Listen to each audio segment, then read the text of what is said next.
குழந்தைகள் உட்பட 25 பேர் பக்கம் பஸ்ஸுக்குள்ள உடல் கருகி இறந்து போயிருக்காங்க. காவேரி டிராவல்ஸோட ஒரு சொகுசு பேருந்து ஹைதராபாத்லேருந்து பெங்களூர் நோக்கி கிளம்புது. மிட் நைட்டில் 3 மணி போல் ஆந்திர பிரதேசோட குர்னூல் அப்படிங்கிற ஒரு பகுதியை ரீச் ஆகுது. ரீச் ஆனது மட்டும் இல்லாமல் ஒரு பைக்கோட மோதுனது மட்டும் இல்லாமல் அந்த பைக்கை உரசிட்டே கொஞ்சம் தூரம் பஸ் மூவ் ஆகிட்டு போனதாக நிறைய பேர் சொல்கிறாங்க. ஸோ அந்த பைக்லேருந்து அந்த தீப்பொறி பஸ்லேயும் பிடிக்குது, பஸ்ஸு தீ பிடிச்சிச்சு அப்படின்னு தெரிஞ்ச உடனே டிரைவர் பஸ்ஸை நிப்பாட்டிட்டு எஸ்கேப் ஆகி ஓடிடுறாரு. பஸ்ஸோட கதவு ஜாம் ஆயிடுது. ஸோ எல்லாராலையுமே எஸ்கேப் ஆகி வெளியே போக முடியல. பஸ்ஸு தீ பிடிக்குது அப்படின்னு சுதாரிச்சுக்கிட்ட ஒரு சில பேர் கண்ணாடியை உடச்சிட்டு வெளியே வராங்க. ஆனால் எல்லாராலையும் வர முடியல. ஏன்னா மிட் நைட் அப்படிங்கிறதுனால நிறைய பேர் தூங்கிட்டு இருந்திருப்பாங்க.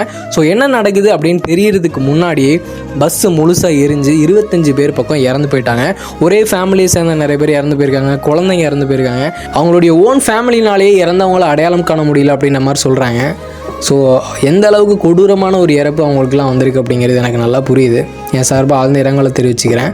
இதில் யார் மேலே பழி சொல்கிறதுன்னு எனக்கு தெரில. எல்லாம் தலையெழுத்து அப்படின்னு சொல்லி கடந்து போயிட வேண்டியதான். ஸோ எங்கே போனாலும் சேஃபாக போங்க, அவ்வளோதான்.